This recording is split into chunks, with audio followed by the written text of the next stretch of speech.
ಇದು ಅಪರಾಧ ಅಂತ ಹೇಳ್ತೀವಿ ನಾವು. ಇಂಥ ಒಂದು ಅಪರಾಧನ ನಾವು ನ್ಯಾಯವಾದಿಗಳು ಸಹಿಸೋದಿಲ್ಲ. ನ್ಯಾಯವಾದಿಗಳಿಗೆ ತುಂಬ ಅವಮಾನ ಆಗಿದೆ. ಇದು ದೇಶದ ಸಂವಿಧಾನಕ್ಕೂ ಕೂಡ ವಿರೋಧಿ.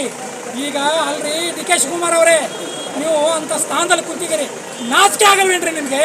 ಕುಂತ್ಕೊಂಡಂಥ ಹೇಳಿಕೆಗಳನ್ನು ಕೊಡ್ತಿದ್ರಿ ನೀವು ಅಲ್ರಿ. ಅಲ್ಲಿ ಅಂಥ ಸ್ಥಾನದಲ್ಲಿ ಕುಂತ್ಕೊಂಡು ನೀವು ತಿಹಾರ್ ಜೈಲಲ್ಲಿ ಬಿದ್ದಾಗ ಯಾರು ನಿಮ್ಮನ್ನು ಹೊರಗಡೆ ತೊಗೊಂಡು ಬಂದಿದ್ದು?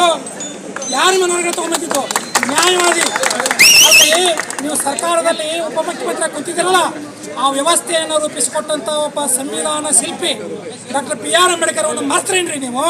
ನಾಚಿಕೆ ಆಗಲ್ವೇನ್ರಿ ನಿಮಗೆ? ಇಂಥ ಎಲ್ಲ ಕೆಲಸ ಮಾಡಿದಂಥ ನ್ಯಾಯವಾದಿಗಳಿಗೆ, ದೇಶದ ರಕ್ಷಕರಾಗಿರೋ ನಮಗೆ, ಸಾಮಾನ್ಯ ಮನುಷ್ಯನಿಗೆ ನ್ಯಾಯ ಕೊಡುವಂಥ ನಮ್ಮಂಥ ನ್ಯಾಯವಾದಿಗಳಿಗೆ ನಮಗೆ ಅವಮಾನ ಆಗೋ ರೀತಿಯಲ್ಲಿ ಮಾತಾಡಿದ್ರಿ ನೀವು. ಸ್ವಂತ ನಿಮ್ಮ ಮಕ್ಕಳು ಕೂಡ ನ್ಯಾಯವನ್ನು ಓದ್ತಾ ಇದ್ದಾರೆ. ಮುಂದಿನ ಭವಿಷ್ಯ ಅವ್ರಿಗೂ ಕೂಡ ಯೋಚನೆ ಮಾಡಿದೆ. ನಿಮ್ಮ ನಾಲಿಗೆಯನ್ನು ಹರಿಬಿಟ್ಟಿದ್ದೀರಿ. ಇದಕ್ಕೆ ನಾವು ಎಚ್ಚರಿಕೆಯನ್ನು ಕೊಡ್ತಾ ಇದ್ದೇವೆ. ಈ ಮುಷ್ಕರವನ್ನು ನಾವು ಇವತ್ತೇ ಹಿಂತುಕೊಳ್ಳಲ್ಲ. ಇದು ಎಲ್ಲಿವರೆಗೆ ನಾವು ಮುಂದುವರಿಸ್ತೀವಿ ಅಂದರೆ, ನೀವು ಬಹಿರಂಗವಾಗಿ ಪತ್ರಿಕಾ ಸಭೆಯನ್ನು ಕರೆದು ಈ ಅವಮಾನ ಮಾಡಿದ ನ್ಯಾಯವಾದಿಗಳ ಕುರಿತು ನೀವು ಮತ್ತೆ ನಮ್ಮನ್ನು ಗೌರವಿಸುವ ಹಾಗೆ ನೀವು ಹೇಳಿಕೆಯನ್ನು ಕೊಡಬೇಕು, ಕ್ಷಮೆಯನ್ನು ಕೇಳಬೇಕು. ಬಹಿರಂಗ ಕ್ಷಮೆಯನ್ನು ಕೇಳಿದ ನಂತರ ನಾವು ಹಿಂತುಕೊಳ್ತೇವೆ. ಇಲ್ಲ ಅಂದರೆ ನಿಮ್ಮ ಮೇಲೆ ಮಾನನಷ್ಟ ಮೊಕದ್ದಮೆ ಮತ್ತು ಕಂಟೆಂಪ್ಟ್ ಆಫ್ ಕೋರ್ಟ್ ಅನ್ನೋ ಕೇಸನ್ನು ಹಾಕ್ತೀವಿ. ಯಾವುದೇ ನ್ಯಾಯವಾದಿಗಳು ನಿಮ್ಮ ಪರ ವಕಾಲತ್ತು ವಹಿಸಬಾರ್ದು ಅಂತ ನಾವು ಬಾರ್ ಕಮಿಟಿ ಅಂತ ತೀರ್ಮಾನ ತಗೊಳ್ತಾ ಇದ್ದೀವಿ.